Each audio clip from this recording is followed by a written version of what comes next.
Congratulations, you are a blogger now. You've joined the blogosphere, which is a wonderful place full of bright people sharing information with the world.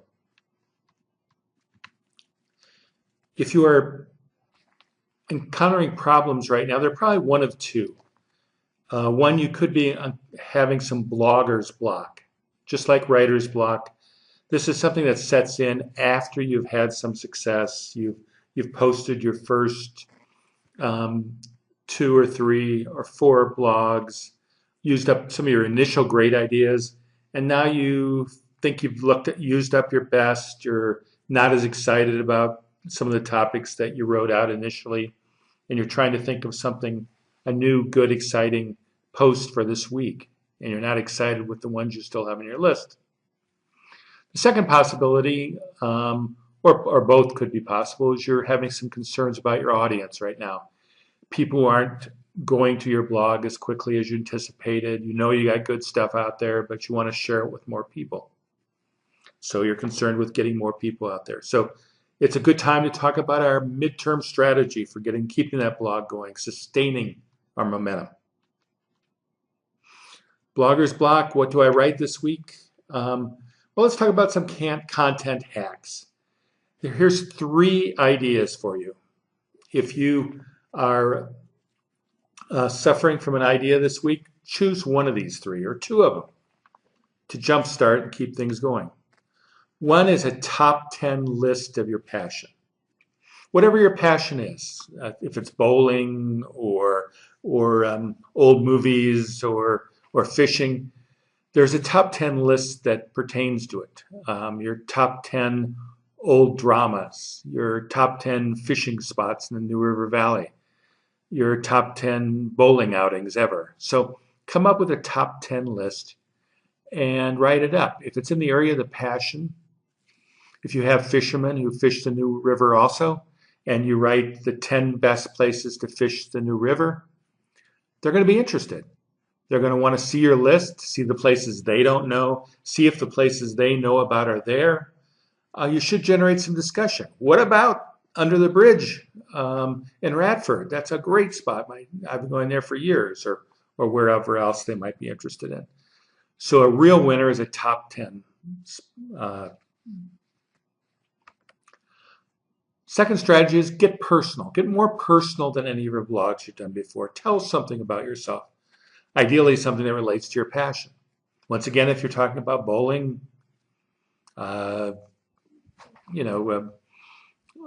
when bowling changed, a day bowling changed my life. Try to get the readers a chance to know you. That has a real advantage. If they do, then they're more inclined to continue to follow your blog later on. But getting personal is a real opportunity. Strategy 3 is curation. Curation is kind of a funny word. It used to just apply to art museums, actually museums. But the idea is there's so much stuff out there. People need somebody to show them what the good content is. You're an expert on the passion. You ought to be able to show people and you're out there reading other blogs to get ideas and to generate networks. So you should come across some good things. Share those posts. Write about it. Say why you like it. Make some suggestions on how you differ. People like shared content. So there's 3 quick hacks. Top 10 list, get personal, or curate. Once again, people love top 10 lists. There was some comedian who had a late night show some time ago. He made a whole career off top 10 lists. I don't know if you can remember what his name was. He's the guy on the right there. There's whole websites devoted to the. I found 5 websites that are top 10 lists of the day. People love these things. They're ubiquitous. They're out there. Look at what was on June 4th, 2015. The 10 most successful comeback albums. 10 car companies that failed in America. 10 perfect examples of the Streisand effect. I have no interest in that one, I'll tell you. 10 strange signals coming from space. There you're getting closer. Top 10 insightful quotes from amazing women in history. 10 insects you'll never see coming until it's too late. Top 10 Hollywood conspiracies. 10 weird facts about the world's best beers. 10 religious beliefs hidden in Toy Story. That's digging deep. 10 insane methods of space travel. You can do a top 10 list, and they're popular. Maybe you can be the next Dave Letterman. Oh, I just gave that away, didn't I? Top 10 lists in your passion. Things like the 10 best major league marketing campaigns, 10 worst dietary don'ts, or even the 10 best bloggers about retirement planning. This could be another chance you could combine curation and top 10 list and tell people what the top 10 bloggers are. Again, you'll be a hero with those other bloggers you put in that list. Another thing about a top 10 list, it's a natural call to action. Every time you do a top 10 list, you conclude with something like, readers, what did I not include in this top 10 list that I should have? If anything's going to draw them out to make a comment, it'll be to say, you forgot the space under the bridge on the New River to fish, or something that should have been in that top 10 list. So that's a great call to action. Getting personal, how bowling changed my life, the day I met Justin Bieber.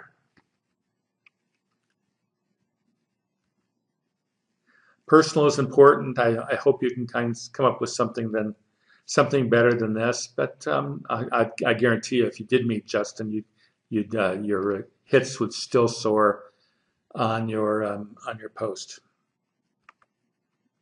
Curation, again, writing about somebody else's blog post. If you are interested in it, your readers should be as well. Obviously, I just had a little typo in there. And another little typo. Man, I was in a hurry today. If you cite and provide links, the author should be appreciative. Again, if you talk about somebody else's post and you cite them properly, say, I got this from Joe Billy Bob's Bowling World blog, Joe Billy Bob should be thrilled. And on top of it, you should provide the link to the actual article you're talking about, which gives them a chance to be double thrilled. Everybody wants links incoming to their blog.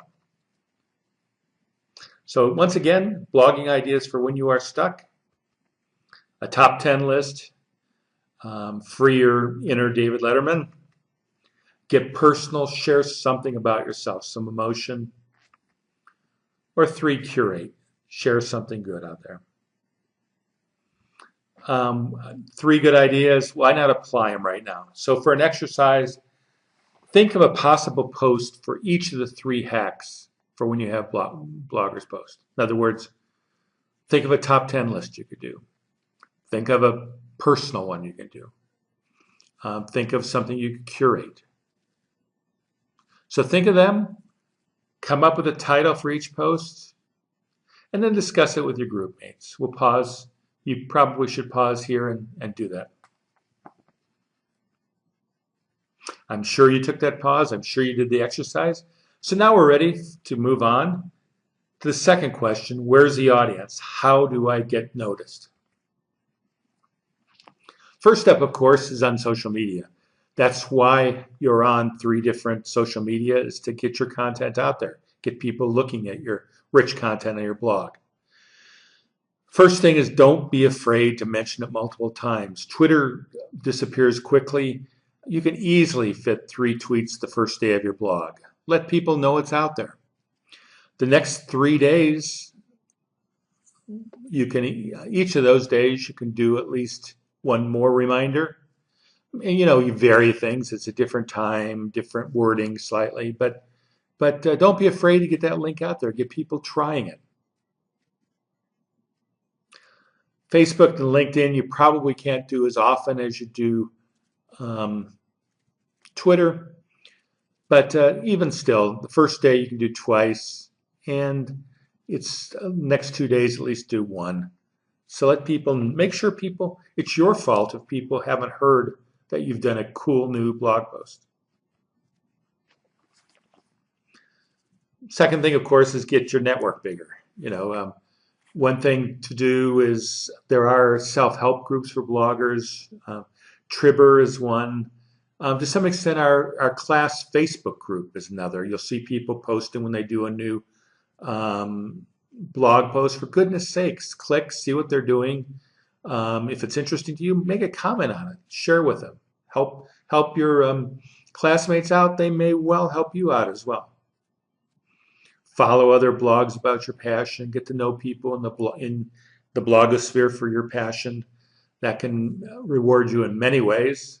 And then comment on and share other blog content that overlaps a little bit with the curation strategy we talked about last time. In many ways, the key to getting shared is having a good title for a post. 80% of people read the headline, only 20% click and go on to read the article. The 50-50 rule of headlines, widely used by professional bloggers, is to spend as much time perfecting a title as you do on the post. Most of you probably takes an hour and a half or 2 hours to write your blog post. The 50-50 rule says spend another 90 minutes thinking about the perfect title, working on the title. Maybe that seems too much, but professional bloggers do it. So you should at least spend a decent amount of time coming up with a title. Why is this? How do people decide whether to go to your link? If you advertise your post on Twitter, it's going to be basically your title and the link. How do they decide whether to click the link? Well, maybe if they're really enamored with you and think that everything you do is wonderful, i.e. they're your mother or girlfriend or something, they may just go ahead and click it because it's from you, but everybody else will read the title and say, is that worth me clicking and glancing through this article? So the title really matters. I'm going to cite a number of things to look at. This is a good Copyblogger article on writing headlines at work. Check it out. In Early to Rise, copywriter Clayton Peace says to ask yourself 6 questions. Does your headline offer a reader a reward for reading? What specifics could you add to make your headline more intriguing? Does your headline trigger a strong, actionable emotion the reader already has about the subject? Does your headline present a proposition that will instantly get your prospect nodding his head? Could your headline benefit from the inclusion of a proposed transaction? Could you add an element of intrigue? Interesting point he meant there were emotional. Another group here actually did use the standardized index of emotional words in marketing to give each headline an emotional value. The pieces that the posts that got 1,000 shares had an average emotional value of about 40.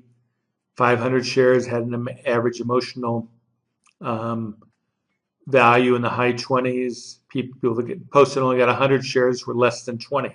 So you can see there was a real good relationship between the emotional value as measured by these indices and the number of shares of an article. So maybe you should think about the emotional content of your title.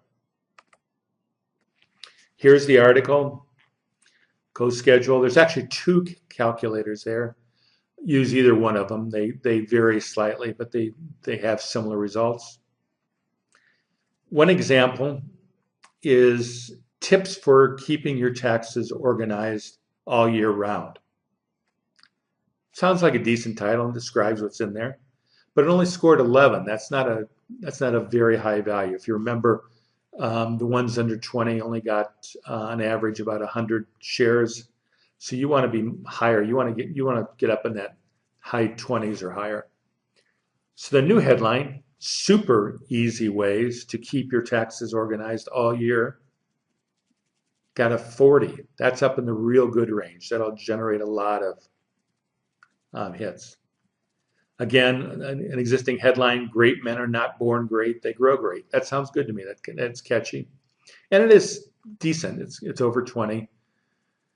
But a slight tweak to it. Don't worry. So that's something directly that's emotional. It's got worry in there. The don't directs it towards you. And then it says, great men aren't always born great.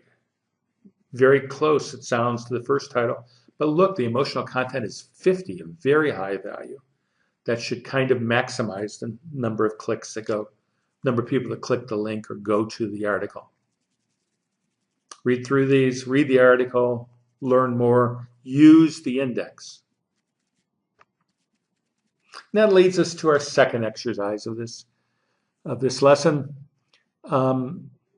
Pick either the title of your upcoming blog post, that is the next post you're already planning, or look back on the titles you generated in exercise 1 a few minutes ago. Try to come up with 2 improved titles of that one title you picked. Discuss with your group if it's really better. Then get on the website and use one of the emotional indexes to test those alternatives. Find which one has the highest emotional content, maybe tweak it a little bit to see if you can get a higher emotional value, and discuss it with your group. Be ready. I'll be calling on several of you to share the progression with the class. Say where you started from, what 3 you discussed with the group, what you found after you did the emotional index. I'd like to hear the whole way through what you did with this title. So that's what we'll do at this point, and look forward to that discussion. Please feel free to review this whenever you get stuck. This is meant to be a useful guide to you when you get either blogger's block or get frustrated by the number of people reading your wonderful content.